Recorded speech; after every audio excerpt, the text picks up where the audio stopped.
Again, the big news is the Supreme Court has rejected Texas's bid to overturn Joe Biden's election in 4 states.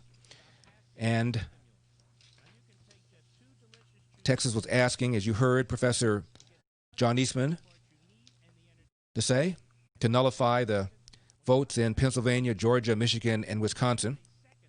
That would have deprived Biden of 62 electoral votes, and suggested that the court authorize legislatures in those states, all controlled by Republicans, to choose the electors instead, presumably electors that would vote for President Trump to remain in office for 4 more years.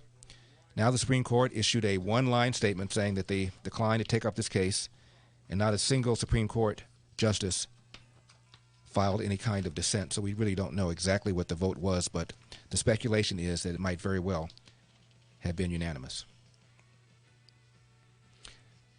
The offer that Ted Cruz made to argue the case, obviously, is not going to take hold. He was talking about the Pennsylvania case, and I was surprised the Supreme Court did not take up that case. But as I said before, if the Supreme Court was not going to take up that case, the odds of it taking up a Texas case, not very great, and that's exactly what happened.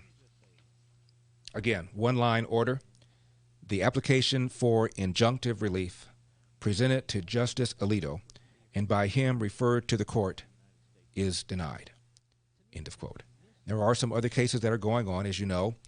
Sidney Powell has filed a case against Georgia, alleging that not only were the rules and regulations ignored by local officials, she's also arguing that the voting software was somehow accessed to, manipulated, and vote tallies were changed from Trump to Joe Biden. You heard me ask John Eastman, who represented President Trump in joining the lawsuit filed by the Texas AG. You heard me ask him whether he was making that argument, whether he was making the argument that the voting equipment had been interfered with, had been altered, had been tallied, had been some sort of algorithm placed into the system so that votes would count more for Biden and less for Trump.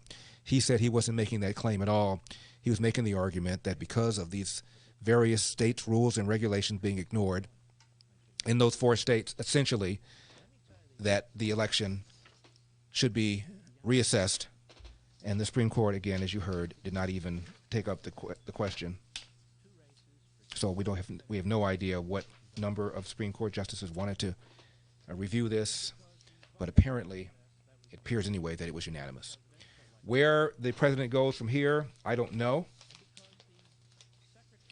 My suspicion is that if they're not going to take up either of these 2 cases, the Texas case or the Pennsylvania case, the likelihood is that they're not going to take up anybody else's case either. So the president even today said something to the effect of the new administration. So he appears to be accepting that he lost the election.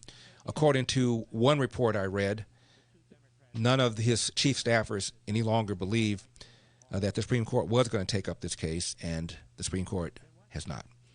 I'll get your reaction to this on the other side. 888-971-SAGE, 888-971-7243. Please call about the Supreme Court refusing to take up the Texas case challenging the election in 4 states.